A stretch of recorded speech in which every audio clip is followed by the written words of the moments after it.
देव निर्विघ्नं कुरु मे देव सर्वकार्येषु सर्वदा सर्वकार्येषु सर्वदा सर्वकार्येषु सर्वदा सर्वकार्येषु सर्वदा गुरुर्ब्रह्मा गुरुर्विष्णु गुरुर्ब्रह्मा गुरुर्विष्णु गुरुदेव महेश्वरा गुरुदेव महेश्वरा गुरु साक्षात् परब्रह्म गुरु साक्षात् परब्रह्म तस्मै श्री गुरवे नमः तस्मै श्री गुरुवे नमः जितेन्द्रियं बुद्धिमतां वरिष्ठं बुद्धिमतां वरिष्ठं वातात्मजं वानरयुक्तमुखं श्रीरामदूतं शरणं प्रपद्ये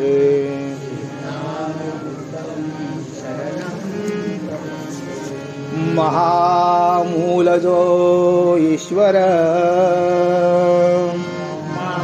महामूलजो ईश्वर तया माझा नमस्कार तया माझा नमस्कार जोडून या दोन्ही कर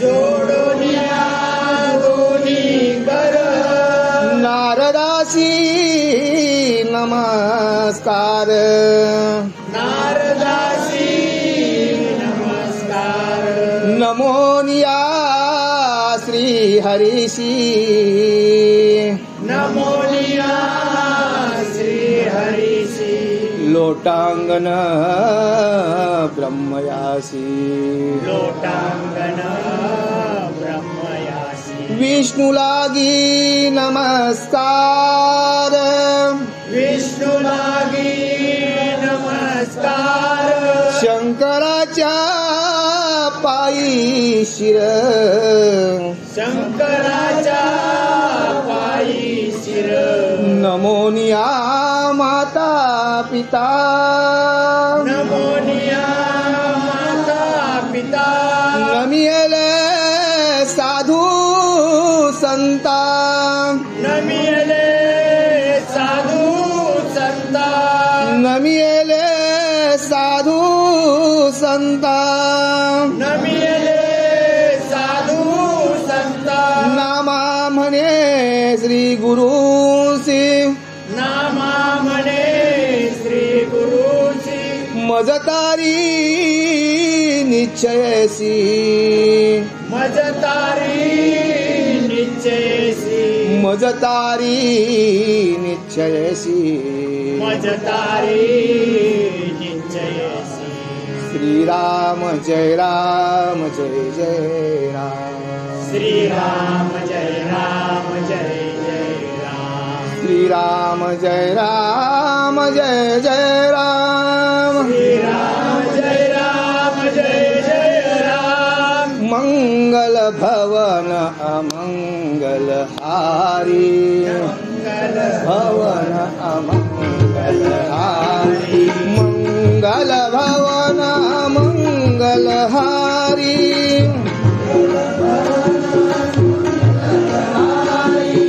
द्रवऊ दशरथ अबीर बिहारी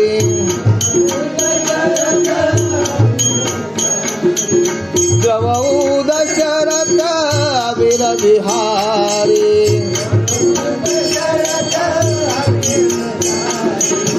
सीताराम चरत अति पावन सीताराम चरण अति पावन सीताराम चरित अति पावन सीताराम चरण अति पावन सुमधु सुरस अति मन भावन सुमधुर सुरस अति मन भावन मधुर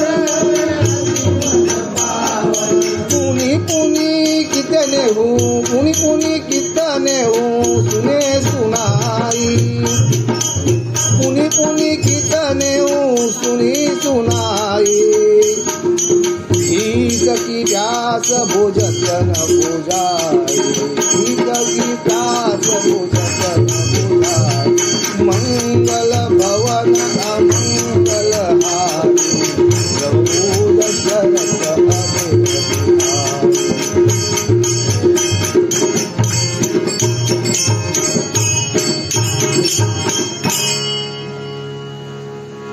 श्री गणेशाय नमः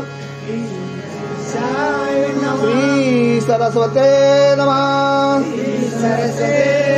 श्री गुरवे नमः श्री साम सदा शिवाय नमः श्री साम सदा शिवाय नमः श्री माता पिताय नमः श्री राजाधिराज रामचंद्र महाराज नमः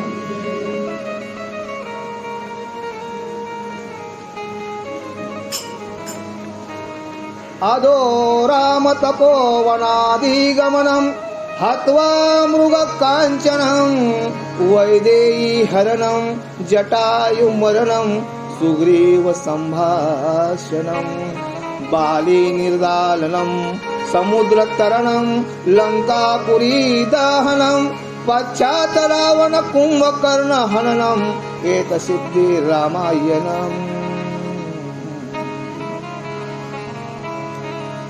प्रस्तुत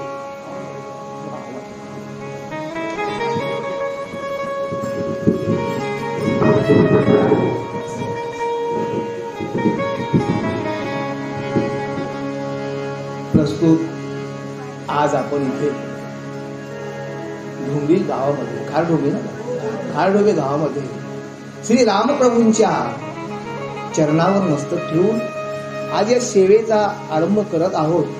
तरीही रामप्रभूंची सेवा आज खरोखर धन्य आजी दिन आज खरोखर दिवस असा धन्यता असा वाटणारा आहे की आज रामप्रभूंच्या सेवेचा हा प्रसाद मला मिळाला आणि त्या योगे इथे जमलेले श्रोते वर्ग यांना पण हा प्रसाद भेटलाय. खरोखर आज आपला सप्ताहाचा 4था दिवस असेल आणि या सप्ताहाचा 4था दिवस तरी या रामप्रभूंच्या प्रांगणात दादानी मला वडखलला इथे भेटावं. दादांचं नाव जनार्दन बाळाराम ठाकूर आणि इथे बसलेले माझे परम मित्र ठाकूर भाऊ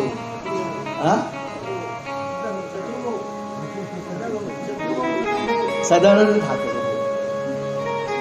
1 वर्षापूर्वी त्यांच्याच योगाने मी इथे सेवेचा लाभ मिळाला होता आणि रामप्रभूंच्या चरणावरील सेवा आज मला भेटली.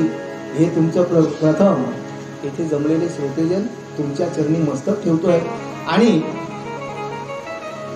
श्री रामप्रभूंच्या चरणावर मस्तक ठेवून आज इथे आपण निरूपणासाठी एक रामायण मधील श्लोक घेतलाय आणि त्या श्लोकावर चिंतन करायचं आहे.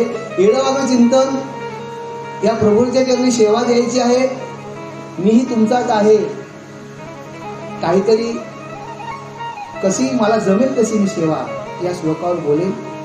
माझ्या बुद्धीला जमेल तेवढं बोलेन आणि प्रयत्न करीन की येणेकरून हा इथे आपला सत्संगाचा हा कथाकथनाचा रंग यावा आणि या रंगदेवतेला वंदन करून शरण शरण हनुमंता शरण शरण हनुमंता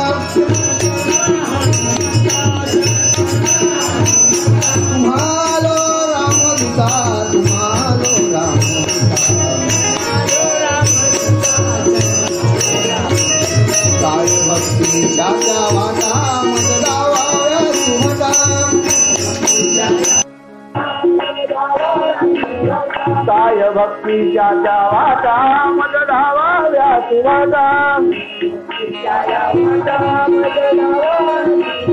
शरण शरण हनुमंता तुम्हालो रामदूता तुम्हालो रामदूता शरण शरण हनुमंता तुम्हालो रामदूता तुम्हालो रामदूता आलो राम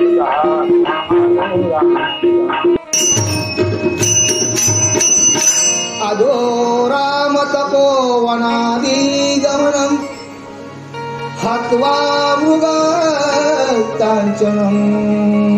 वैदेही हरणम जटायुमरणम सुग्रीव संभाषणम बाली निर्दलम समुद्रतरणम लंकापुरी दहनम पश्चात रावण कुंभकर्ण हननम एकसिद्धी रामायणम. प्रस्तुत अद्वैत असा वाल्याकोली श्री सद्गुरू वाल्याकोली यांच्या हातातून, त्यांच्या लेखणीतून, त्यांच्या वाणीतून गेलेला असा रामायण ग्रंथ. आणि या ग्रंथाविषयी आज इथे आपण एक श्लोकी रामायणातला श्लोक घेतलाय. आणि याविषयी बोलताना आपण काय बोलणार? म्हणजे पामराशी काय थोडं पाळीची वाहन पायी बरी. आणि मी काय बोलणार याच्यावर? पण या रामप्रभूंच्या प्रांगणात बसल्यानंतर गावाचं गुणगान कोणतं गावावं? रामप्रभूंच. आणि त्या रामप्रभूंचं गुणगान गाताना एक काहीतरी दृष्टांत जेवढे माझ्या जमतील तेवढे आपण हे रामकथेवरच आपण बोलूया असं मला तरी वाटतंय. आणि इथे रामप्रभूंच्या विषयी बोलताना प्रत्येकाच्या घराघरात संसारात रामायण आहे. ही रामायणाची कथा जुनी कथा आहे, पण आज आपण नव्याने ऐकतोय. म्हणजे आपण नव्याने ऐकतोय, नव्याने ऐकली तरी ती ऐकावीशी वाटतोय. ती काय ऐकावीशी वाटते? या जुन्या कथा काय काय वाटतात आपल्याला? मला सांगा भाऊ, तुमच्या आजोबांचं नाव काय? तुम्हाला विचारतो. हा, त्यांच्या आजोबांचं नाव काय? नाही माहिती. आम्ही आमच्या रक्ताला विसरलो, बरोबर आहे की नाही? आम्ही आमच्या रक्ताला विसरलो म्हणजे आम्हाला आमच्या रक्ताची आठवण नाही. पण ह्या कथा त्रेतायुगातल्या त्या जशा तशा आहेत की नाही? म्हणजे आपण या कथेमध्ये मर्म आहे, या शास्त्रामध्ये मर्म आहे. पण आम्ही आमच्या आजोबाला काय विसरलोय? आम्ही आमच्या पंजोबाला विसरलोय, आमच्या खापर पंजोबाला विसरलोय. पण आम्ही या कथा, पुराणातल्या कथा पण आजपर्यंत जिवंत आहेत की नाही? आजपर्यंत आपण या जिवंत कथा आपण ठेवून आपण बोलतोय की आपण या कथा पुन्हा पुन्हा ऐकायच्या वाटतात. का पुन्हा पुन्हा ऐकायच्या वाटतात? या कथेमध्ये काय आहे? राम. मग मला सांगा, आपल्यातून राम निघून गेल्यानंतर आम्ही कुठं जातो? हो, चौघांच्या खांद्यावर, बरोबर की नाही? आमचा रामच निघून गेला तर आमच्याकडे राहतोय काय? बघा, देह कालाचे, धन कुबेराचे. हा देह कोणाचा आहे? कालाचा आहे. ज्या वेळेला दक्षिणेच्या राजाची बोलावणं भगवंताने दिलं की आज आमच्या तमकाचा संपलाय, आणि त्यावेळेला आपण चौघांच्या, बरोबर ना? मग मला सांगा की आज आपण रक्तानी नाती चालली. ही कथा काय सांगते आपल्याला? भावाने भावाशी कसं जगावं, मुलांनी वडिलांशी कसं जगावं, पत्नीने नवऱ्याशी कसं वागावं, ही आपली कथा. रामायण कथा ही घर प्रत्येक घरातली कथा आहे की नाही? बघा, आपला कुठेही शोधायला जायला नको की प्रत्येकाच्या घरात चाललेली जी कथा आहे ती रामायण कथा आहे. आणि ती रामायण कथा डोळ्यासमोर ठेवून आपण जीवन जगायला पाहिजे. ज्या वेळेला रामप्रभूचा जन्म झालं त्यावेळेला सुद्धा सर्वत्र आनंद झालाय, सर्वत्र आनंद झालाय. अयोध्यापुरीमध्ये आनंद झालाय. रामप्रभूचा जन्म, राम जन्मला जसं राम जन्मला, बघा. आणि हा राम जन्म झाल्यानंतर सर्वत्र आपण आपल्या घरघरात सुद्धा राम जन्माला आलाय. आणि राम जन्माला आल्यानंतर आम्ही रामप्रभूंचं जीवन जगत असताना भाऊ बहिणीला मानतोय, बहीण भावाला मानतोय.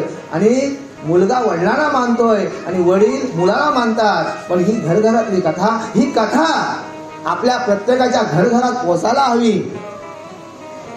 एवढंच मला बोलायचं आहे की आपल्या ही रामायण कथा ही घरघरात, प्रत्येकाच्या घराघरात गेलं पाहिजे आणि प्रत्येकाच्या स्मरणात राहिलं पाहिजे, प्रत्येकाच्या बुद्धीत राहिलं पाहिजे. आणि निश्चित कथा बुद्धीत राहून जमणार नाही की राम राज्य आलं पाहिजे. राम राज्य आलं पाहिजे. आणि मग इथे या आपण श्लोकावर बोलताना काय लिहिलंय की अदो राम तपोवनी गमनम. ज्या वेळेला राम प्रभूना वनवासाला जावायला लागले त्यावेळेला आता ही कथा श्री शंकर प्रभू पार्वती मातेला सांगतात आणि पार्वती माता प्रभूला प्रश्न करते, प्रभू की तुम्ही मला असं गोड असं कथानक सांगावं की तुम्ही ज्या भगवंताची पूजा करताय, तुम्ही ज्या भगवंताची सेवा करताय तो भगवंत कोण असेल हो.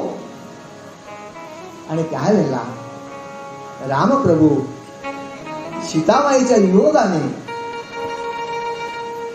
इकडे तिकडे शोध घेतात. सीतामाईचा शोध घेत असताना मातेने सांगावं, पार्वती मातेने भगवंताला विचारावं की देवा मला तुम्ही ज्या भगवंताची पूजा करताय तो भगवंत कुठे आहे. आणि त्यावेळेला भगवंताने सहज हात दाखवावं, बघ माते तो जंगलात वनवन फिरणारा आहे ना तो माझा भगवंत आहे. आणि मग माझा भगवंत तुमचा भगवंत आहे. मग त्या भगवंताची तुम्ही जेव्हा पूजा करताय आणि तो आज त्या पत्नी योगाने फिरतोय, पत्नीच्या योगाने फिरतोय, मग माऊलीच्या डोक्यात आलं, काय डोक्यात आलं की देव जर या पत्नीच्या योगाने फिरणाऱ्या एका तपस्वीच्या पूजा करतात तर त्यांची परीक्षा घ्यायलाच हवी. आणि त्यावेळेला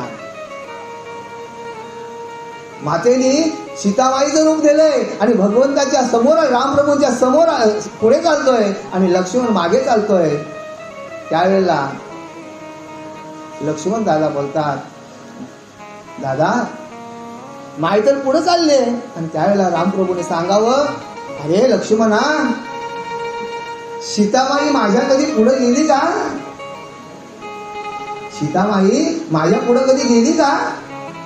तर ती सीता असेल, ही तर माता आहे, ही तर जगन्माता आहे.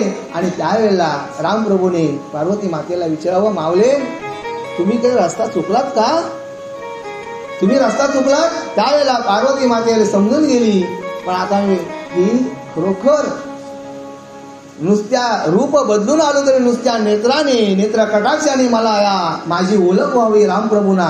म्हणजे खरोखर माझे प्रभू जे भक्ती करतात रामाची, रामाची जी जरी श्रीराम ठाऊक असता तरी शरण का जाता वचिष्ठाशी. रामाला जर श्रीराम जर ठाऊक असता तर शरण का वचिष्ठाला गेला असता. लक्षात आला. मग ज्या वेळेला पार्वती माता भगवंताकडे येते आणि त्यावेळेला भगवंत श्रीशंकर विचारतात, माते पाहिलं का माझ्या प्रभूला, मग घेतलीस का परीक्षा. त्यावेळेला माता खोटी बोलली.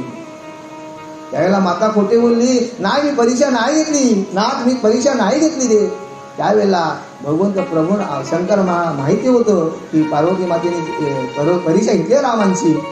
आणि पार्वती माताने रूप कोणतं धरून गेले होतं, सीतामाईचं. आणि मी भक्ती कोणाची करतोय, रामप्रभूंची. माता रामप्रभूंची भक्ती करत असताना पार्वती मातेने रूप कोणाचं दिलं, सीतामाईचं. मग आता सीतामाई पार्वती कोण झाली, आई झाली. बाजूला बसवत होते पार्वती मातेला, समोर बसवली भगवंताने. आणि त्यावेळेला तिथे मातेचा दक्ष यागामध्ये मातेने उडी घेतली आणि तिथे पुन्हा मातेने काय केलंय, दुसरा रूप जन्म घेतला. म्हणजे भगवंतानी पूजा करावी, शंकराने पूजा करावी, असा माझा राम, असा माझा राम. आणि मग श्रीराम जय राम जय जय राम, श्रीराम जय राम जय जय राम, श्रीराम जय राम जय जय राम,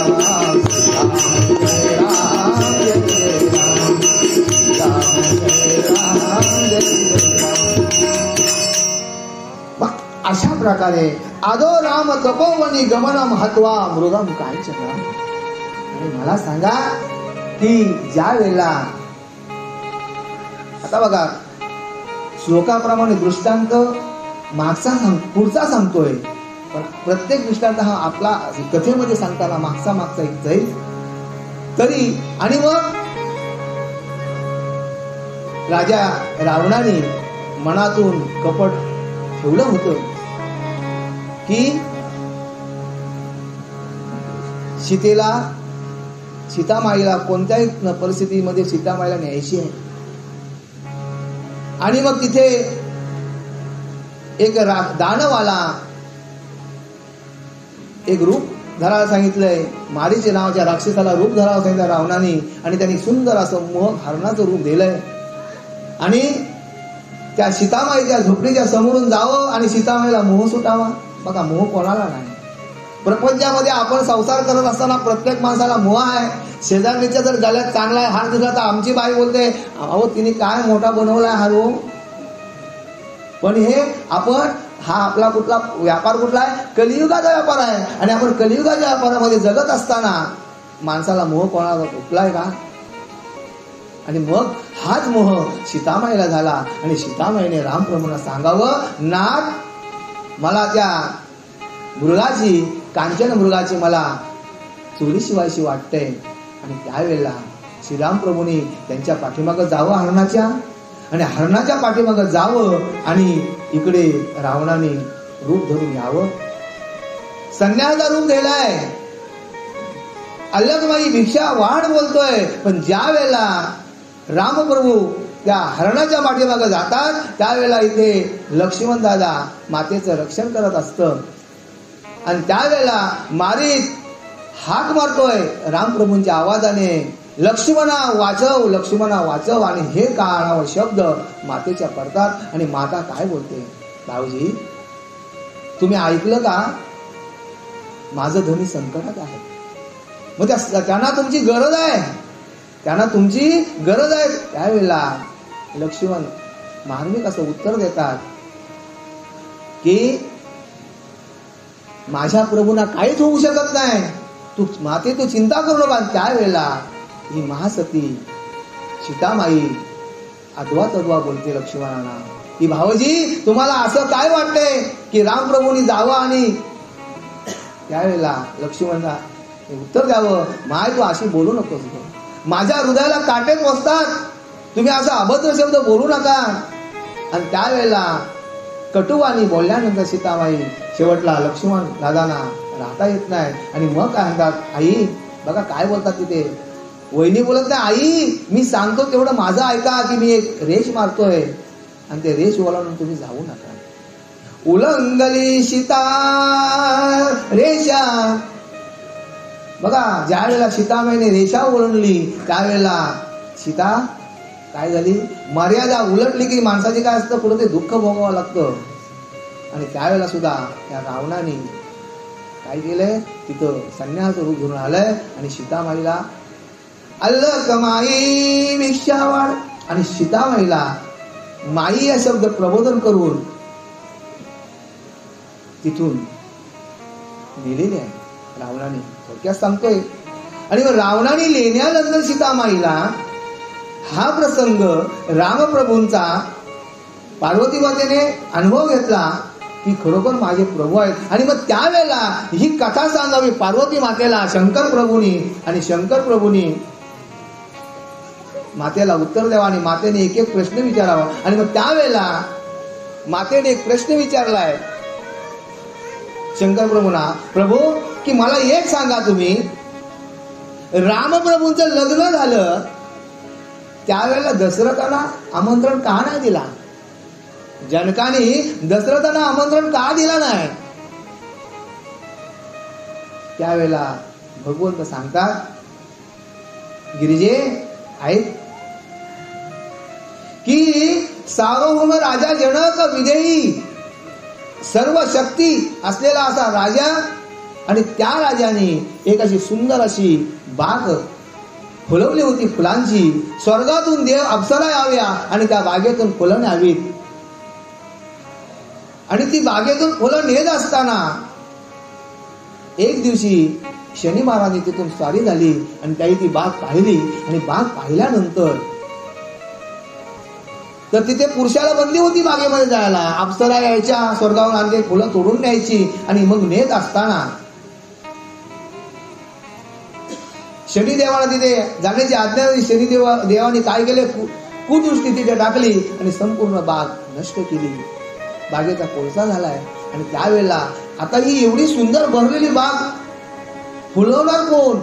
अनेक जनकांनी संत बोलवले, महंत बोलवले, ऋषी आले, पण कोणाला पण ती बाग फुलवता आली नाही. आणि त्यावेळेला वशिष्ठ ऋषीने त्याला मार्मिक उत्तर दिलंय, हे जनका, की इथे ही बाग कोण फुलवील, की खरोखर जो मालकाशी प्रामाणिक जो सेवक असेल, प्रामाणिक मालकाची ज्यांनी भक्ती केली असेल, त्याच सेवकाच्या हातून ही बाग फुलवली जाईल. आणि त्यावेळेला हा पत्र दशरथ राजांकडे पाठवलाय. आणि दशरथ राजाला पत्र दिल्यानंतर पत्रामध्ये मजकूर लिहिलाय, अनेक देशोदेशीच्या राजांना मी पाठवलंय, पण सर्वजण इथे आले, पण कोणाला बाग फुलवता आली नाही. पण त्या बाग फुलवण्याचा नियम काय होता, की कच्चा धागा, कच्चा घडा, तो धागा बांधून विहीन करून बुडवील आणि जो वर करून पाणी काढील आणि तो पाणी आज रोपांना घालेल, त्यावेळी बाग फुलेल, असा त्या बागेला शाप होता, शास्त्र होता.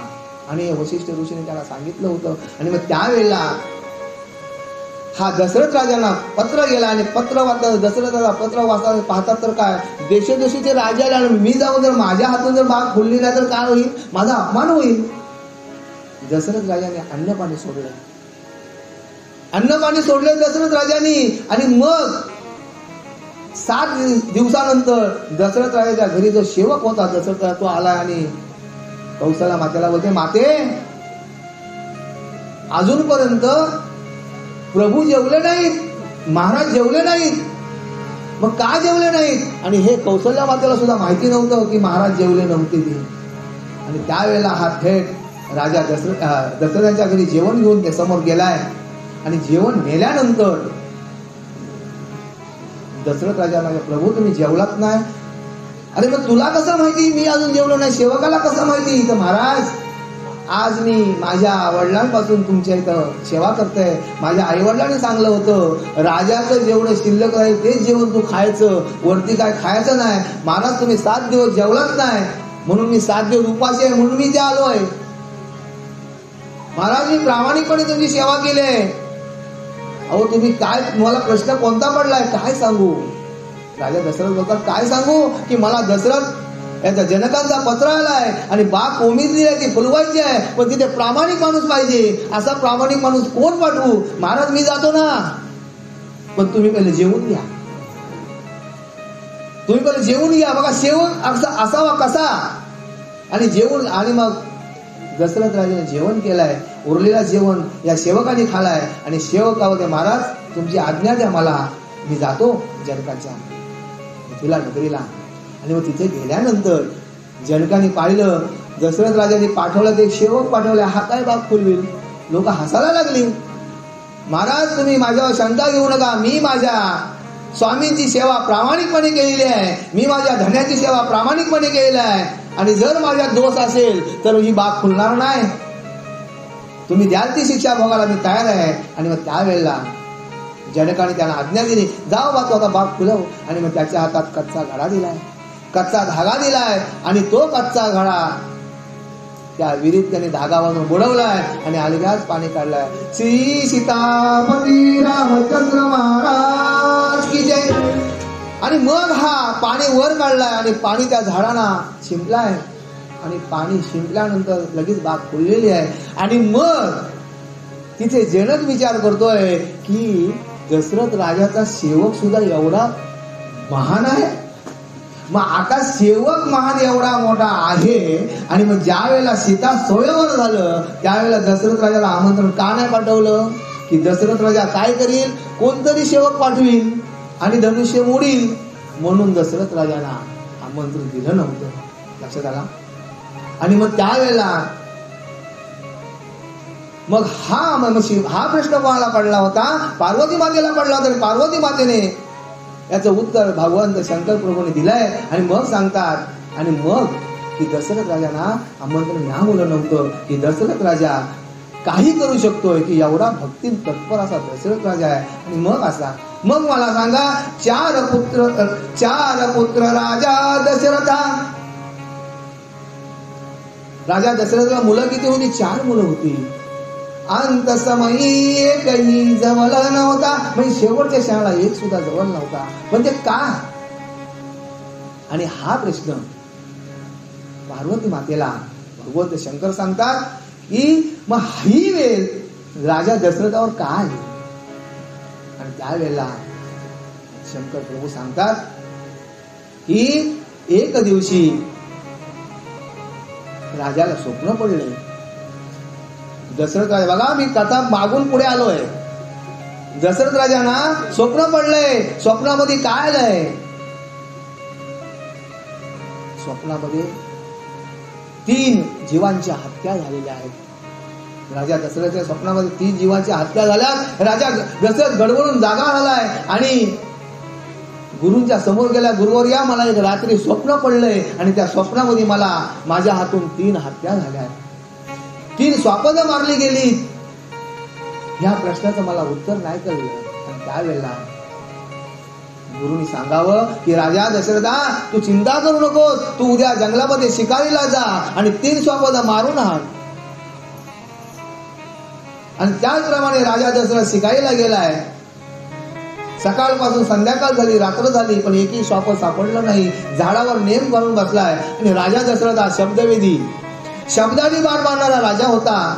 आवाजाच्या रोखाने बाण मारावं आणि शिकार करावी असा हा राजा. आणि मग अर्धरात्र उलटून गेली आणि तलावामध्ये बुडबुड बुडबुड असा आवाज आलाय. आणि त्या आवाजाच्या रोखाने राजा दशरथाने बाण मारलाय. आणि बाण मारल्यानंतर अगं आई ग अशी किंकाळी आली.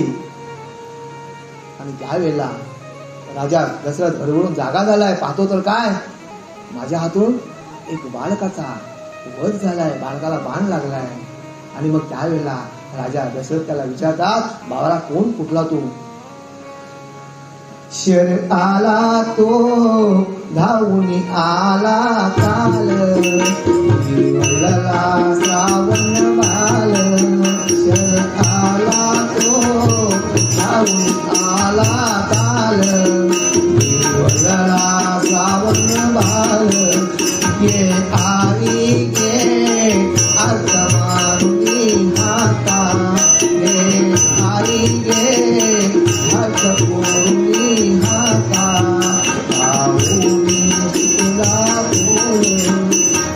बघा, अशा प्रमाणे राजा दशरथ तिथे त्या मुलाला उचलत आहे. आणि मग राजा दशरथ त्या मुलाला विचारतोय, बाळ कोणता तू? आणि त्यावेळेला तो मुलगा बोलतोय, सू म्हणून आला, चिर छाती फाडून गेला. सू म्हणून आला, चिर छाती फाडून गेला.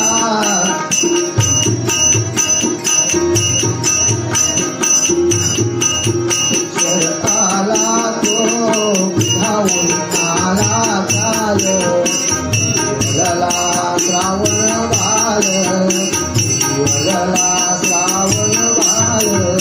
महाराज, मी माझ्या आईवडिलांना तीर्थयात्रेला घेऊन चाललोय. आणि तीर्थयात्रेला घेऊन जात असताना कुण्या अभागाचा हा बाण आलाय आणि माझ्या छातीमध्ये रुतलाय. पण महाराज, तुमचा बाण आहे तू. काय माझा अपराध होता महाराज? पण महाराज, तो चुकून बाण लागलाय. तुमचा काय याच्यात दोष नाही. तरी पण तुम्हाला मी एक काम सांगतोय. त्या झाडावर माझ्या आईवडील बांधलेले आहेत, कावड बांधलेली आहे. आणि त्यांना तुम्ही काय करा, जाऊन पाणी द्या.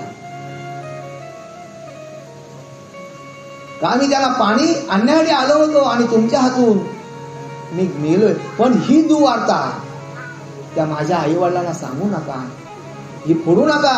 आणि जर ही तुम्ही वार्ता सांगितली तर माझी आई वडील पाणी घेणार नाही. म्हणून तुम्ही राजा. आणि मग त्या म्हणतात की मी तर आता जातोय, माझ्या मागे तुम्ही त्यांचा सांभाळ करा. राजा दशरथ श्रावण बाळ सांगतोय की माझ्या मागे त्यांचा तुम्ही सांभाळ करा. आणि मग दशरथ राजा सांगतोय, तू काय बाळा चिंता करू नकोस, मी तुझ्या आईवडिलांना पाणी घेऊन जातोय. आणि त्यावेळेला राजा दशरथ आला. काही सुचत नाही, पण आता काय करावं, हातून तर हत्या झालेली आहे. आणि मग राजा दशरथ श्रावण बाळाच्या आईवडिलांना पाणी घेऊन जातोय. आणि पाणी घेऊन गेल्यानंतर हा बोलत नाही काय. आणि त्यावेळेला त्या आईने विचारावं की बाळ तू का बोलत नाही, तुला काय त्रास झाला का, आम्ही तुला जास्त त्रास दिला बाळा. नाही रे बाळा, तुला आम्ही लई त्रास दिलाय ना, म्हणून तू बोलत नाही, पण तू बोलल्याशिवाय आम्ही पाणी नाही रे पिणार. त्यावेळेला राजा दशरथाचं चाललं नाही काय, शेवटला बोलावं लागलं, आई माझ्या हातून तुमचा बाळ मारला गेलाय, मी अभाग्य आहे, माझ्या अभाग्याच्या हातून तुमचा बाळ मारला गेलाय. आणि हे शब्द त्या ब्राह्मणाने ऐकलंय आणि कावडीतून उड्या मारल्यात. आणि मग उड्या मारल्यानंतर काय बोलतात, राजा दशरथा आमचा तर बाळ गेला, आमचा सांभाळ करणारा कोणी उरला नाही, आता जगून काय करावं. मग त्यावेळेला शापण येतात, पुत्र पुत्र करुणी मरसीला ऐसा. काय शाप दिला की हे राजा दशरथा, की तुम्ही आज आमच्या सांभाळ करणारा लेकराला मारलंस, पण तू पण पुत्र पुत्र करुणी मरसील ऐसा. तुला 4 मुलं होतील, पण तुझा एक सुद्धा तुझ्या शेवटच्या क्षणाला जवळ नसेल रे. आणि मग हेच मला सांगा की दशरथ राजाच्या हे काय पूर्वकर्म, माणसाचं कर्म हे कोणाला चुकत नाही, माणसाचं कर्म हे कोणाला चुकत नाही. आणि मग अशा प्रकारे तिथे राजा दशरथाला शाप दिला आणि शापामुळं राजा दशरथांचा पुत्रयोग झाला. शेवटला राजा दशरथांना पुत्र पुत्र करून मरावं लागलं. आणि इकडे रावणाने सीतामाईला नेलेली आहे. आणि रावणाने सीतामाईला नेलेली असताना रस्त्यामध्ये कोण भेटतोय, जटायू भेटतोय. आणि जटायू काय बोलतोय, विचार करतोय की हा माणूस भगवी वस्त्र धारण केलेला आहे, एका बाईचा हात पकडलेला आहे आणि त्या बाईला हाताने ओढतोय, याचा अर्थ हा संन्यासी. कपडे भगवी घातली, हा संन्यासी वाटतोय, पण संन्यासी असा नाही, संन्यासी असा काम करू शकत नाही. आणि मग त्यावेळेला हा गिध जातीचा पक्षी जटायू समोर जातोय, रावणाच्या विमानासमोर त्याने उभा राहून बोलतोय, हे थांब संन्यासी, कोण आहेस तू. आणि त्यावेळेला रावण असा गदगद हसतोय आणि रूप प्रगटतोय, मी लंकेचा राजा रावण आहे. आणि मग त्यावेळेला हा जटायू बोलते, अरे तुला शोभत नाही, तू संन्यासी वस्त्र धारण केलीस आणि संन्यासी वस्त्र धारण केल्यानंतर तू एका बाईला छेडतोस, तिला पळवून नेतोस. मी जिवंत असेपर्यंत तुला इथून जाऊ देणार नाही, माझ्या प्राणात प्राण असेपर्यंत मी तुला इथून जाऊ देणार नाही. आणि मग त्यावेळेला इथे दोघांचं युद्ध होतोय. आणि युद्ध झाल्यानंतर रावण या जटायूला बोलतोय, अरे बाबा एवढी तुझ्याकडे शक्ती आहे, अपार शक्तीचा आहे, मग तुझं मरण कशात आहे. आणि त्यावेळेला पुढे जाऊन रावण बोलते, तू सांगितलं तुला तुझ्या रामप्रभूंची शपथ आहे. आणि मग त्यावेळेला हा जटायू मनातून बोलतोय की माझ्या रामप्रभूंची शपथ जाऊन जर माझा मरण येत असेल, जर मी स्वामींच्या कामी येत असेल तर मेलो तरी चालेल. आणि मग त्यावेळेला जटायू सांगते, माझं मरण पंखात आहे. आणि त्यावेळेला हा जटायू विचारतोय की तुमचं कशात मरण आहे स्वामी, या सांगा. आणि त्यावेळेला रावण खोटं बोलतोय आणि सांगतोय, माझं मरण अंगठ्यात आहे, अंगुष्ठात आहे. आणि मग त्यावेळेला हा अंगुठ्यावर चोच मारतोय जटायू. आणि त्यावेळेला हा रावण काय करतो, त्याचे पंख छाटतोय आणि जटायू हा रक्ताच्या खरोळात पडलाय, राम राम राम करत खाली पडलाय. पण मनामध्ये बोलते, हे प्रभू, मी सेवक आहे तुमचा, मी तुमची भक्ती केली, पण तुम्हाला तुमच्या मातेचा निरोप पोचवल्याशिवाय मी मरणार नाही. यमाला सुद्धा सांगतो, थांब, माझा जीव घेऊ नकोस तू, की मला माझ्या प्रभूंना निरोप द्यायचा आहे. आणि मग त्यावेळेला रामप्रभू शोधत त्याच रस्त्यातून येतात आणि जटायूला उचलतात. पाहतात तर काय की बाबा ती अवस्था तुझी कोणी केली. आणि मग त्यावेळेला जटायूने सांगितलं, स्वामी काय सांगू तुम्हाला, की लंकेचा राजा रावण माई सीतेला घेऊन गेलाय. आणि माई सीतेला घेऊन जात असताना माझी अवस्था केली. मला सांगा की ज्या वेळेला रामप्रभू ज्या मांडीवर हा जटायू आहे, म्हणजे मला सांगा की त्या जटायू पक्षाचे किती भाग्य थोर आहेत. आणि राजा दशरथा 4 मुलं आहेत. आणि राजा दशरथ कोणाच्या मांडीवर आहे? कौशल्याच्या मांडीवर आहे. आणि तिथे रामप्रभूंच्या मांडीवर होतं, पण इथे रामप्रभूंच्या मांडीवर कोण आहे? जटायू पक्षी आहे. म्हणजे बघा कसं भाग्य आहे.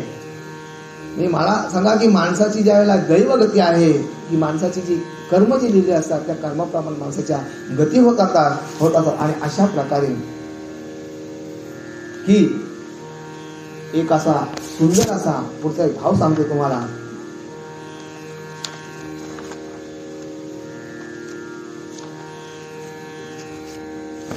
की ज्या वेळेला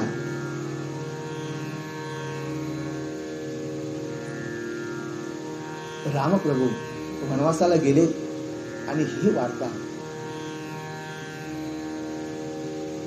राजा भरतला माहिती नव्हती. आणि राजा भरताला माहिती नसल्यामुळं भरत येतोय. आणि भरत येतोय, भरताला काय निरोप दिलेला असतो की काहीतरी तातडीचं काम आहे, तुम्ही लवकर या. आणि त्यावेळेला भरत येतोय आणि भरताला काही सांगितलेलं नाही की रामप्रभू वनवासाला गेले, वडील वारलेले आहेत. आणि त्यावेळेला भरत नगरात येतो. त्यावेळेला तो त्यांचं एक मंदिर असतं की पितृचा सर्व गेलेल्या पितृंचा जो फोटो लावलेला असा मूर्ती असतात, त्या मंदिरात तो जातोय आणि तिथे दर्शन घेतोय. दिलीपाचा दर्शन घेतोय, हरिश्चंद्र दर्शन घेतोय. अशा सर्व कुलीतल्या सर्व मोठ्या मोठ्या माणसांना जाणे तिथे शेवटच्या पंक्तीमध्ये राजा दशरथाचा फोटो दशरथ यांनी पाहिलाय. आणि दशरथाचा फोटो पाहिल्यानंतर हा गडबडीत होतोय. आणि त्यावेळेला काय म्हणतो, मज नको अयोध्या राज नको हे, नको कैकई माता. मज नको अयोध्या राज नको हे, नको कैकई माता. मज राम हवा घनश्याम हवा, हे तुझे या भरता. मज राम हवा घनश्याम हवा, हे तुझे या भरता. मज नको अयोध्या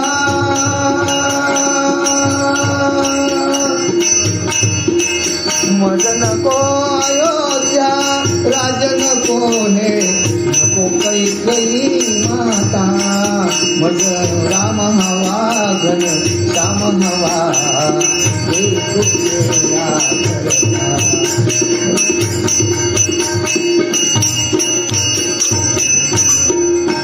साथीला डाव मातेने, साथीला डाव मातेने, तिज देशाने भारले, तिज देशाने भारले. क्षण एक जाऊनी शौर्य त्याला, वचनासी गोविले. क्षण एक जाऊनी शौर्य त्याला, वचनासी गोविले.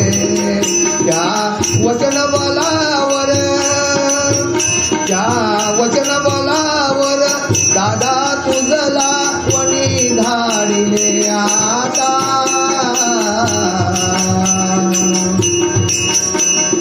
वणी धाडिले आता. मज नको अयोध्या राम, मज नको अयोध्या राज नको हे, नको कैकई माता. मज राम हवा घनश्याम हवा, हे तुझे या भरता.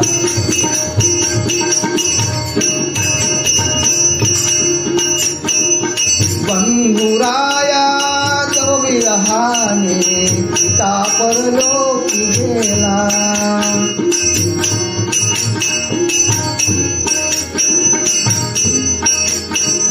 बंधुराया तो विरहाने, पिता परलोकी गेला. नगर अयोध्या भग्न जाहले, नगर अयोध्या भग्न जाहले.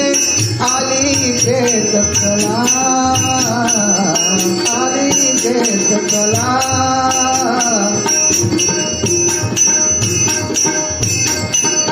हे दुःख जगाला,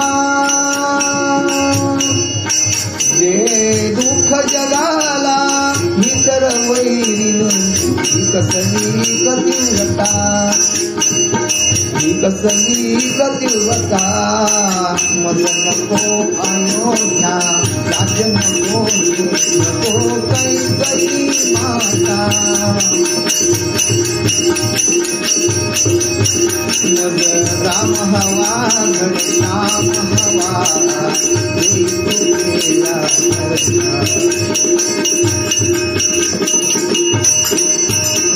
गवनात सोडून राजभोगिता, होईन कामी सुखी. गवनात सोडून राजभोगिता, होईन कामी सुखी. रघुराया है बंधु प्रेम है, पात्र ठरे लौकिकी, पात्र ठरे लौकिकी. तव चरण सोडी वनात नेई, तू आपल्या भरताला. तव चरण सोडी वनात नेई, तू आपल्या भरताला. मज नको अयोध्या, राज नको हे, नको कैकई माता. मज राम हवा, घन राम हवा, जे तुझे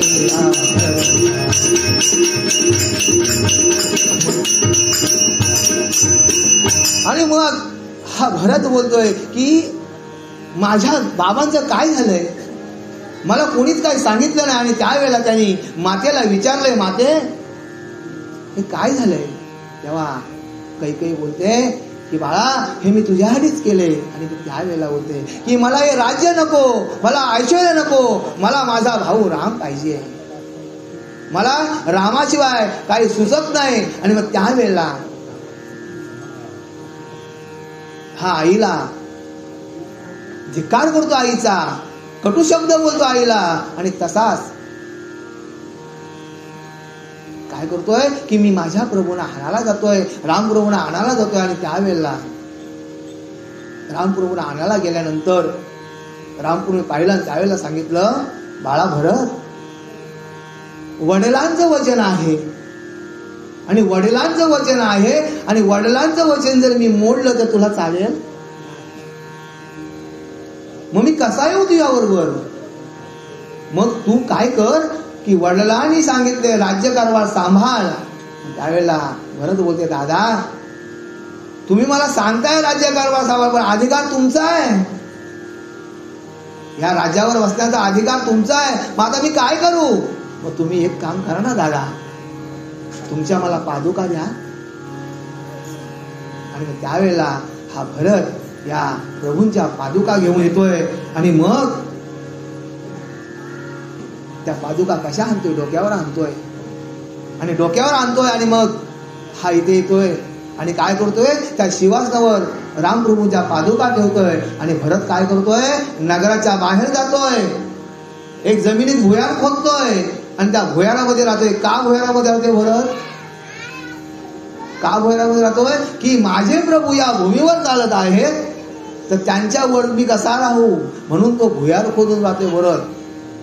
आणि मग अशा प्रकारे बघा, मग त्या रामप्रभूने काय केलंय, निज बाहुनी हृदयी कवळुनी, निज बाहुनी हृदयी कवळुनी भरता लिंगिले. त्या स्वय कर्तृत्वाची जाणीव ठेवूनी नंदी ग्रामी धाडिले. बंधु प्रेम हे अमर जाहले, बंधु प्रेम हे अमर जाहले, युगे युगे जगती, युगे युगे जगती. बंधु प्रेम हे अमर जाहले, युगे युगे जगती, युगे युगे जगती. मन नको अयोध्या, राज नको हे, तो कैकई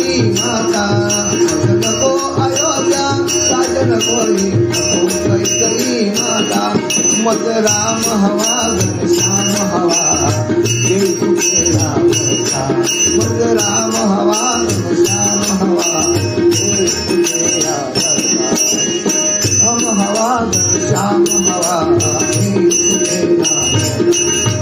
आणि मग अशा प्रकारे हे बंधुप्रेम म्हणजे बघा, मला सांगायचं ही कथा काय सांगते, रामायण आपल्याला काय सांगते, ही भावाभावांची कथा आहे.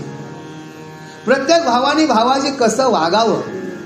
आज आमची भांडणं 1 गुंठ्याच्या जागेसाठी आहेत, आज आमची भांडणं शेताच्या बांधासाठी आहेत, आज आमची भांडणं वही अंगणाला घातलेली वह्यांसाठी आहेत. मला सांगा हे कुठं आहे, हे आपण सर्व इथेच ठेवणार आहोत.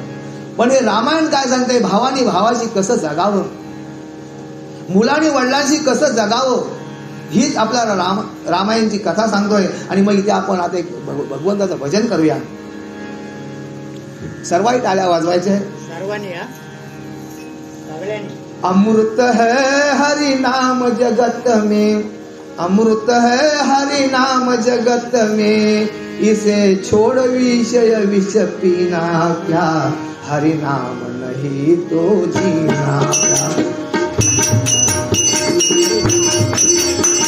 अमृत है हरि नाम जगत में, अमृत है हरि नाम जगत में, इसे छोड़ विषय विष पीना क्या, हरि नाम नहीं तो जीना क्या, हरि नाम नहीं तो जीना क्या, हरि नाम नहीं तो जीना क्या. अमृत है हरि नाम जगत में, अमृत है हरि नाम जगत में, इसे छोड़ विषय विष पीना का, हरि नाम नहीं तो जीना का, हरि नाम नहीं तो जीना, हरि नाम नहीं तो जीना का. काल सदा अपने रस डोले, काल सदा अपने रस डोले, ना जाने कब सिर गड़ बोले, ना जाने कब सिर गड़ बोले. हरि का नाम जपो निसबासर, हरि का नाम निसबासर, अगले समय पर हीना का, हरि नाम नहीं तो जीना का, हरि नाम नहीं तो जीना का, हरि नाम नहीं तो जीना. आभूषण से सब अंग सजावे, आभूषण से सब अंग सजावे, रत्ना पर हरि नाम न आवे, रत्ना पर हरि नाम न आए, देह परी हर जाने यही पर, देह परी हर जावे यही पर, हीरा कुंडल और नगीना क्या, हरि नाम नहीं तो जीना क्या, हरि नाम नहीं तो जीना क्या, हरि नाम नहीं तो जीना. तीरथ है हरि नाम तुम्हारा, तीरथ है हरि नाम तुम्हारा, तीरथ है हरि नाम तुम्हारा, तीरथ है हरि नाम तुम्हारा, तीरथ क्यों तीरथ हमारा हमारा, तीरथ क्यों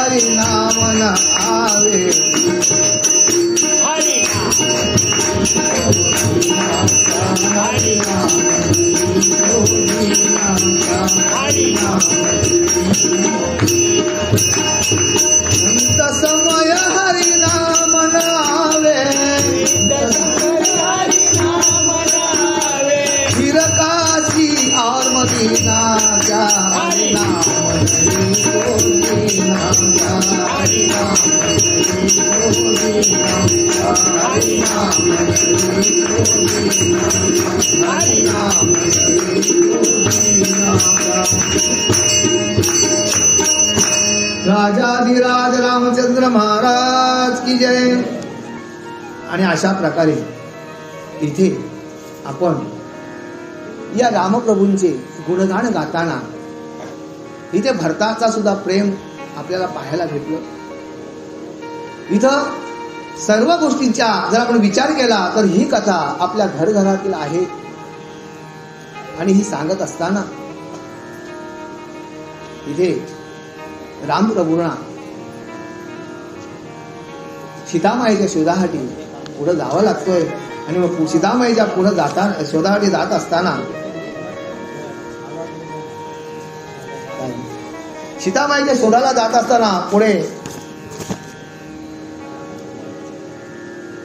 हनुमंतरायांची भेट होतोय, वालीची भेट होतोय, सुग्रीवाची भेट होतोय. आणि यांची भेट घ्यावी लागतं. आणि त्यावेळेला वालीने सुग्रीवाची कांता हिरावून घेतली होती. आणि मग रामप्रभूंना पण मदत पाहिजे होती. आणि त्यावेळेला सुग्रीवाने सांगावं, हे प्रभो, आम्ही तुम्हाला मदत करू सीतामाई शोधण्यासाठी, पण माझ्या पत्नीला माझ्या भावाने माझ्याबद्दल हिरावी घेतलेली आहे. आणि त्यावेळेला रामप्रभूने वचन दिलं की तुझ्या पत्नीला मी मुक्त करीन. आणि त्यावेळेला तिथे वालीला मारलेलं आहे भगवंताने. आणि वालीला मारलं. वालीने सुद्धा भगवंताला प्रश्न केलाय की हे प्रभो, की तुम्ही मला कपटाने का मारलं. आणि त्यावेळेला भगवंताने मारणी कसं उत्तर दिलं, वाली, तुला मी कपटाने मारायला कारण एकच होता की तुझी नीती भ्रष्ट झाली, की तुझ्या भावाच्या पत्नीवर तुम्ही डोळा ठेवलास, लोभ ठेवलास, आणि म्हणून तुला मला मारावं लागलं. आणि त्याच्यानंतर थोडक्यात सांगतो विषयांतर. त्याच्यानंतर पुढे आता सीतामाईचा शोध लागलेला आहे. कसा लागला शोध? हनुमंतराया लंकेला गेले. पण लंकेला गेल्यानंतर सांगितलं अशोक वाटिकेमध्ये सीतामाईला ठेवलेली आहे. आणि सीतामाईला अशोक वाटिकेत ठेवलेली आहे. पण आता एवढा सैन्य घेऊन त्यामध्ये जायचं कसं, लंका लांघन कशी करायची. आणि त्यावेळेला भगवंताला सांगावं की आपण आता इथे सेतू बांधूया. मग आता सेतूची मूर्तीपूजा, वास्तुशांती, शिलापूजन करायला हवं की नाही. कुठं आपण जरी घर घेतला बांधायला तरी आपल्याला त्याचं घोटापूजन करावं लागतं. मग आता या सेतूचं शिलापूजन करायचं आहे. आणि मग पूजन करताना इथे ब्राह्मण हवा आहे. मग आता ब्राह्मण कोण. आणि मग त्यावेळेला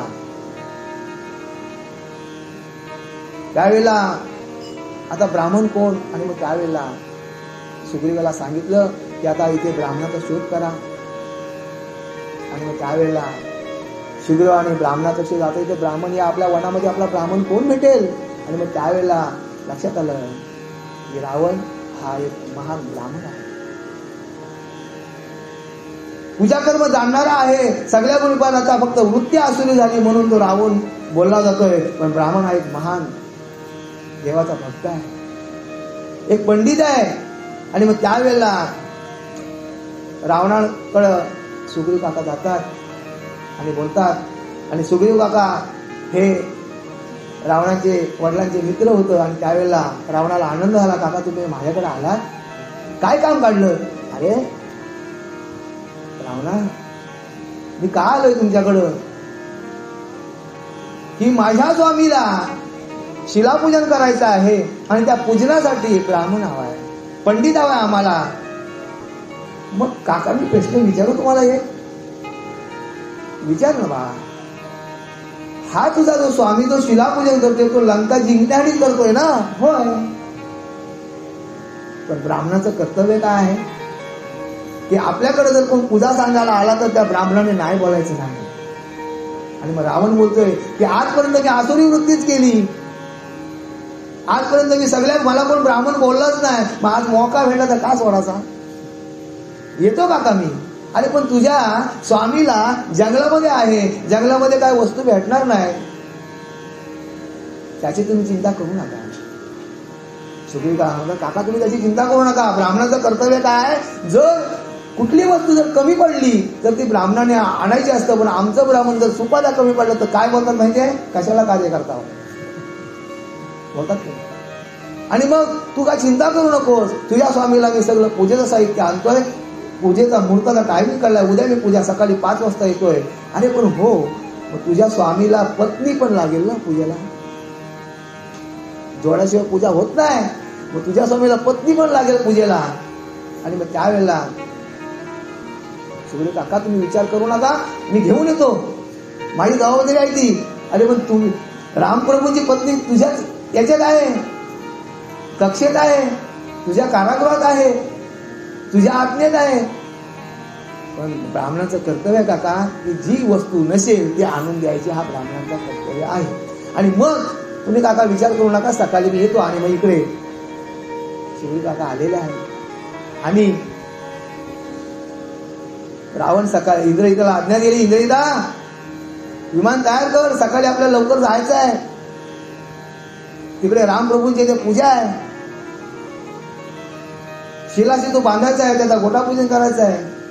आणि मग तिथे गोटापूजन करायचं, तिथे शंकराची पिंड स्थापायची होती. आणि मग त्यावेळेला हनुमंतरायाला सांगितलं की आता आपल्याला इथं पिंड स्थापायची आहे. मग हनुमंतरायाने एक वालूचा असा मोठा असा 3-3.5 फूट उंचीचा शंकराची पिंड बनवली.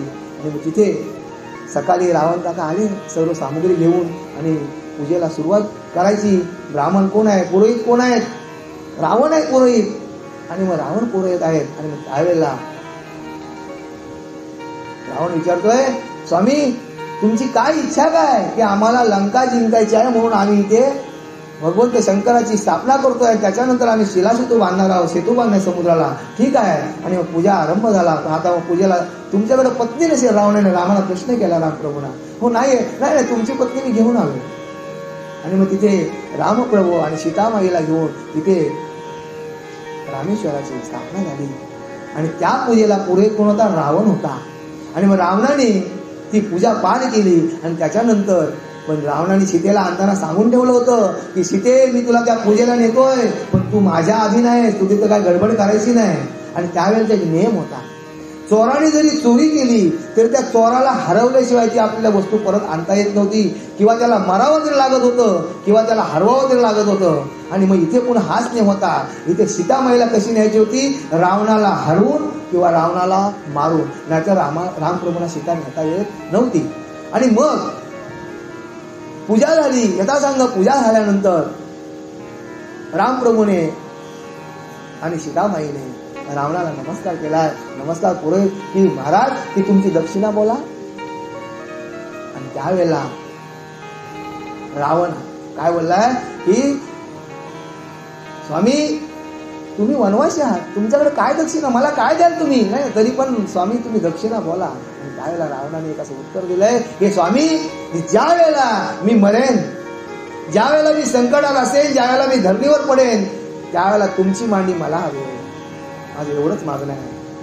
मग मला सांगा, आजपर्यंत रावणाने जो खटाटोप केलाय तो कशासाठी केलाय, या भगवंत प्रभूच्या मांडीवर मारण्यासाठी केलाय.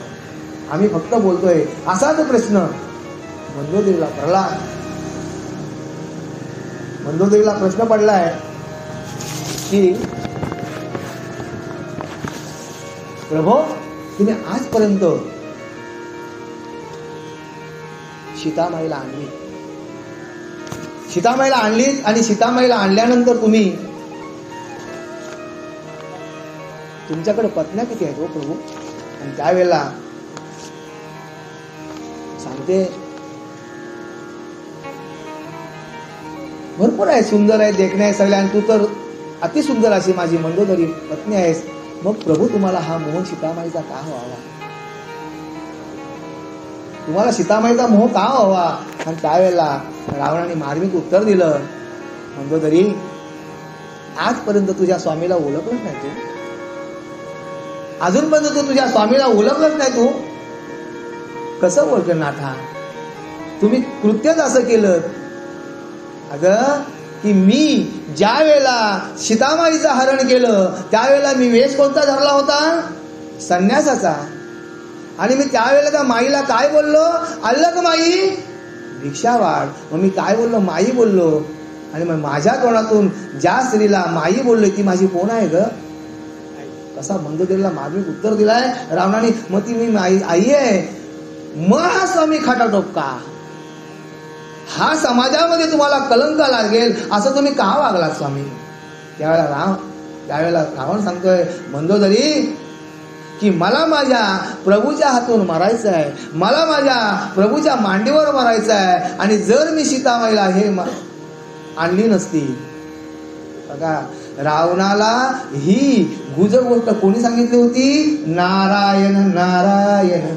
कोणी सांगितली होती? नारदाने सांगितली होती. की नारदाने सांगितलंय रावणाला, रावणा, जर तू सीतामाईला आणशील तरच राम लंकेमध्ये येतील, नाही ते येणार नाही आणि तुला मोक्ष मिळणार नाही. लक्षात आलं तुमच्या?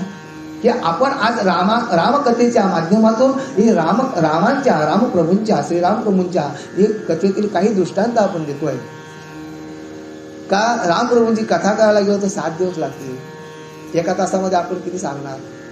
आणि मग त्यावेळेला हे मार्मिक उत्तर देत आहे की मला राम आणि नारद सांगतोय की जर तू सीतामाईला आणशील तरच तुला मोक्ष भेटेल. आणि मग त्यावेळेला मंदोदरीला उत्तर देतात की मला रामप्रभूंच्या हातून मारायचं आहे, म्हणून मी सीतेला आजपर्यंत माझा खटाटोप कशासाठी आहे?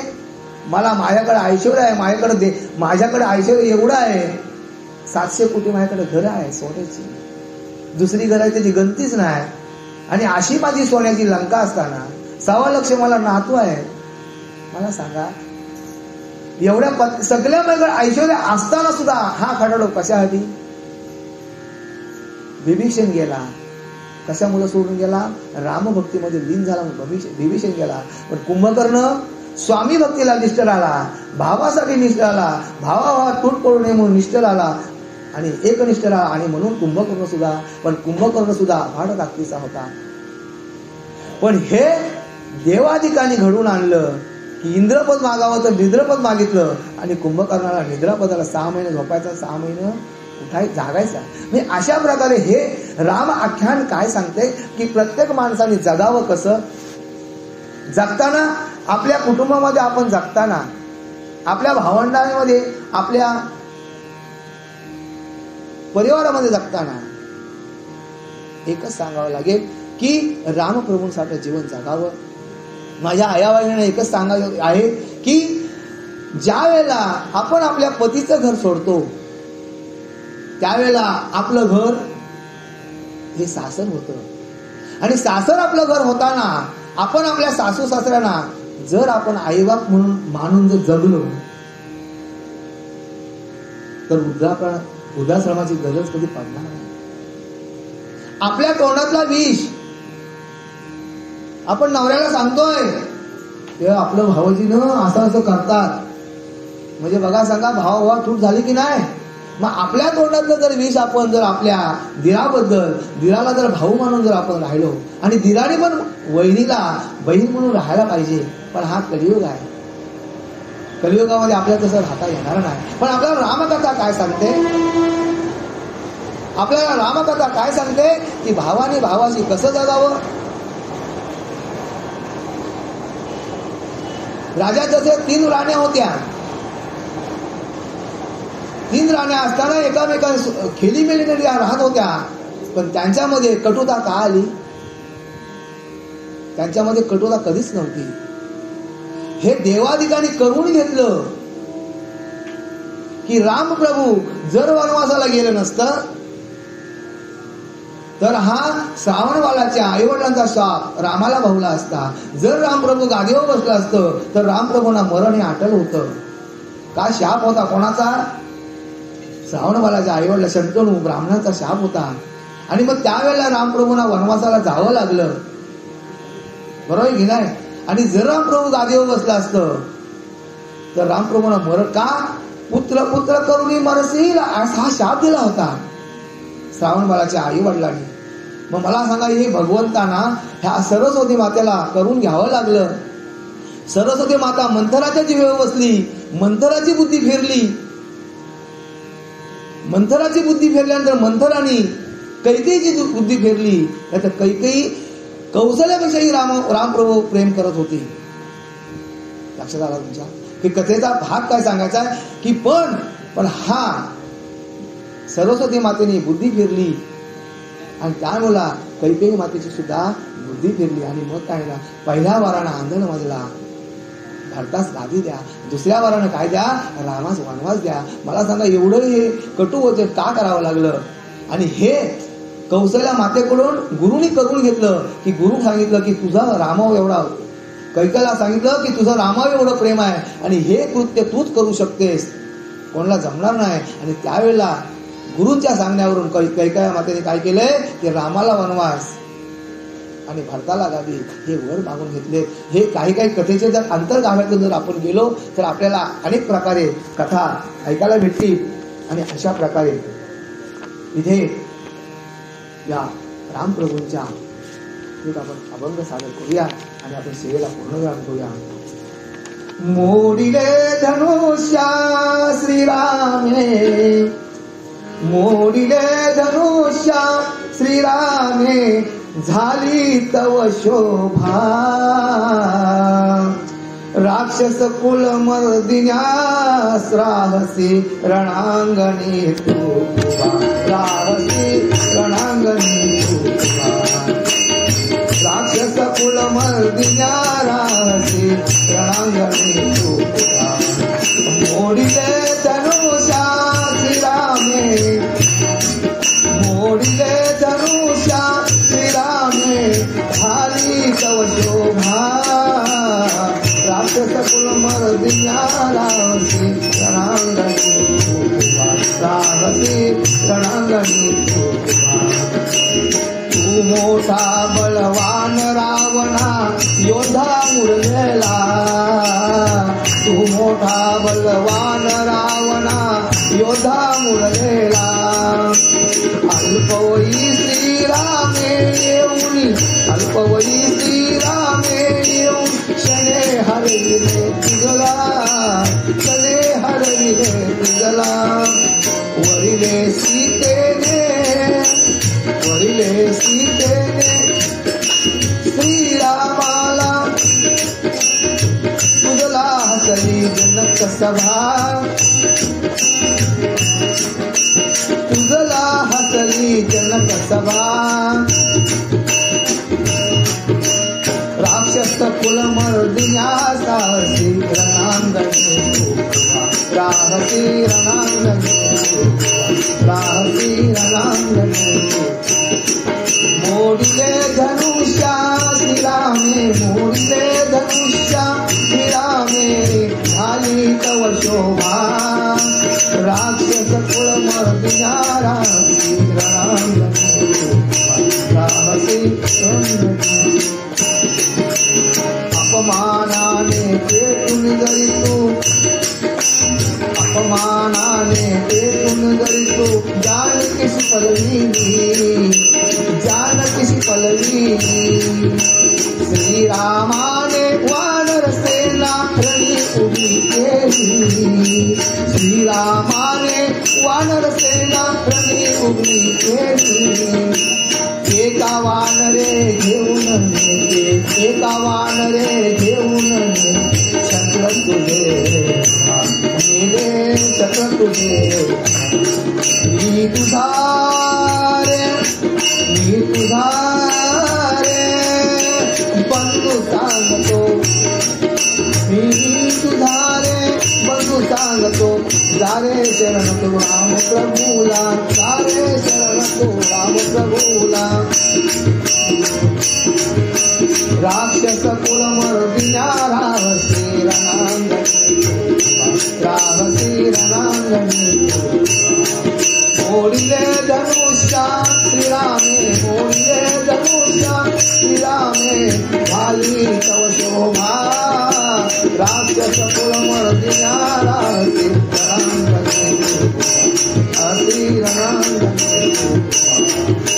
अज्ञानी तू दया समजसी, अज्ञानी तू दया समजसी. तो वंद्य असे सर्वांना, तो वंद्य असे सर्वांना, परोपरी उपदेशी, परोपरी उपदेशी. विभीषणा दशाननाचा बंधू, परोपरी उपदेशी. विभीषणा दशाननाचा बंधू, सदे सोडून तू जानकी सदे सोडून तू सखा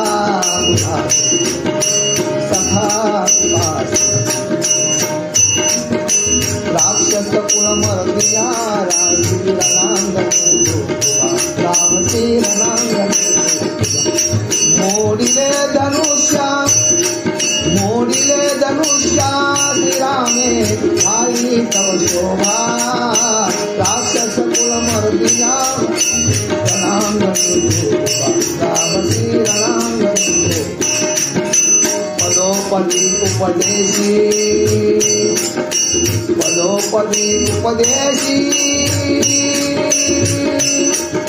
विभीषणा दशरणाचा बंधू जानकी सदे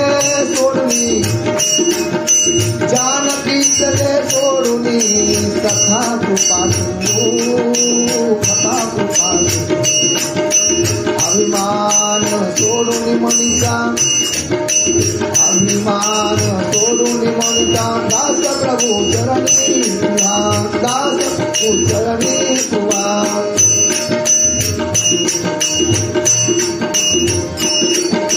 राक्षस कुल मर्दिना श्रीरणांगणे मोडिले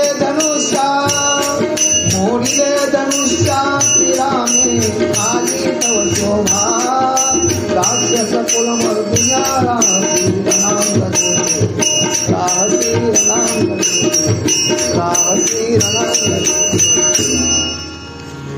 अशा प्रकारे हा विभीषणाने रावणाला उपदेश केलाय की दादा की तू खरोखर रामप्रभूंची सीतामाईला आणलीस, पण तुझा उपयोग काय? तू प्रत्येक ठिकाणी तुला हारावं लागलं, पण अशीही रामप्रभूंची कथा आज आपण इथे चिंतन केला. माझ्या बुद्धीला जेवढं जमलं तेवढं रामप्रभूंचं गुण आपल्या समोर सांगितलं. त्याच्यातून कुठं चुकी झाली असेल, कुठे शब्द तोंडातून का बुद्धीचा दोष आहे, वेडावाकडा आला असेल, तो तुम्ही चांगला असेल तो घ्या, वाईट आमच्याकडे द्या. आणि एवढं बोलून आज आपण इथे 1-2 मिनिटं भगवंताचं चिंतन करूया आणि आपण शिवेला विराम द्या.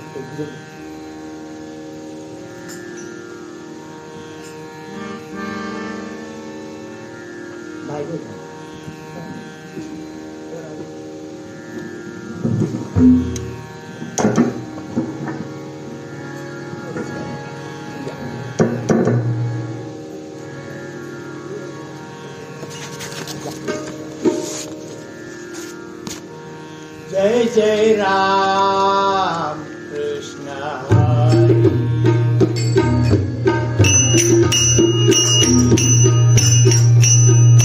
जय जय राम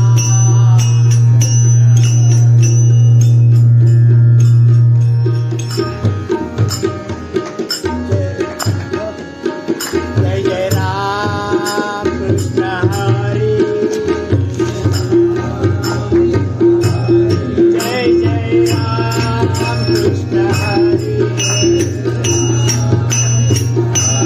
जय जय राम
जय राम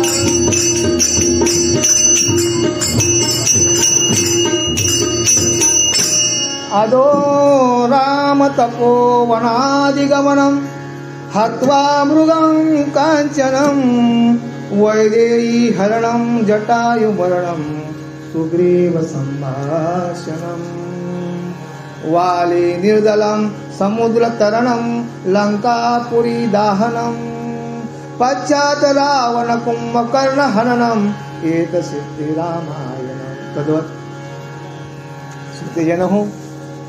या एक श्लोकी रामायणातला आपण श्लोकाचं विश्लेषण माझ्या बुद्धीला जेवढं जमलं तेवढं घेतलं. तरी पण आपण इथे आज खरोखर या ढोंबी गावामध्ये हा रामप्रभूंचा सप्ताहाचा कार्यक्रम होत असताना इथे जमलेले श्रोतेजन हो, खरोखर समाधान वाटलं की एक छोटंसं आपलं गाव आहे, पण एक आताच्या परिस्थितीनुसार 9 दिवस सप्ताह इथे चालवणं, हा हरिनाम, हा अखंड हरिनाम सप्ताह चालवणं खरोखर ही धन्यता वाटली.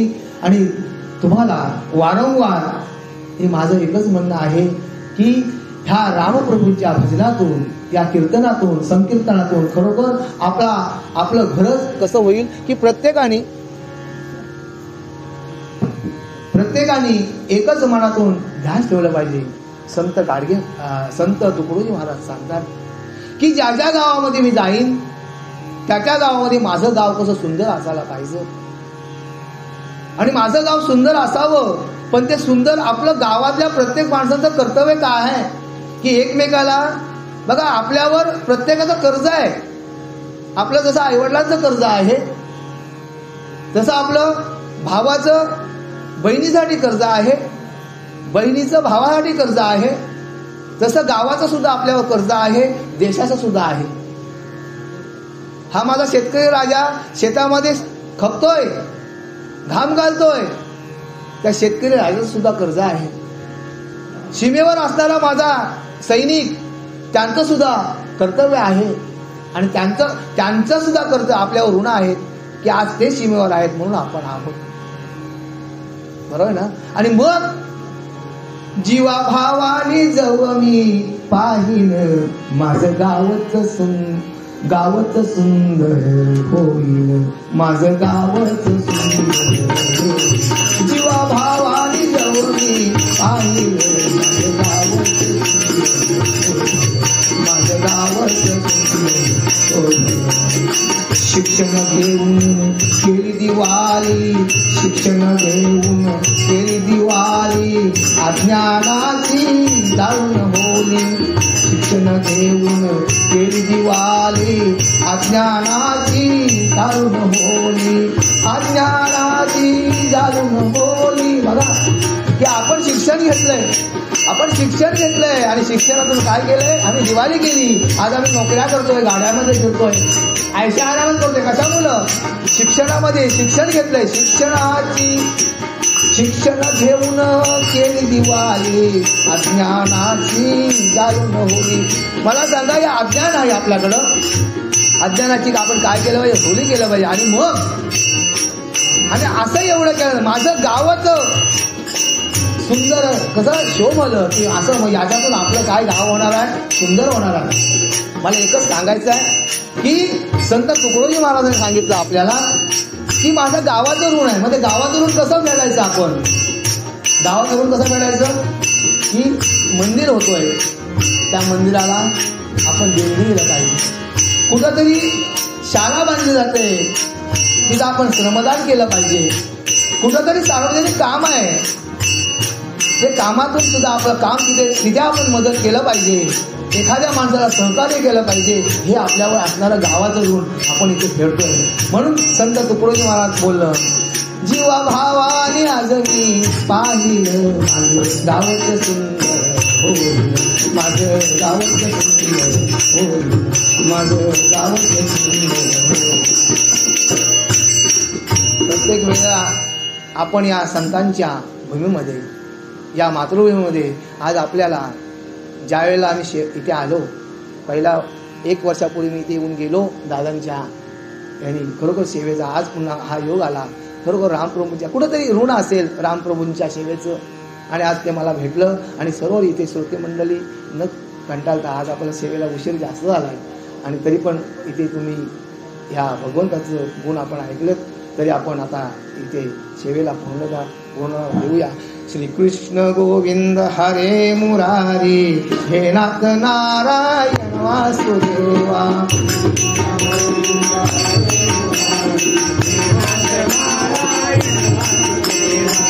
कृष्ण गोविंद हरे मुरारी, हे नाथ नारायण वासुदेवा. कृष्ण गोविंद हरे मुरारी, हे नाथ नारायण वासुदेवा. गोविंद हरे मुरारी, हे नाथ नारायण वासुदेवा. कृष्ण गोविंद हरे मुरारी, हे नाथ नारायण वासुदेवा. कृष्ण गोविंद हरे मुरारी, हे नाथ नारायण वासुदेवा.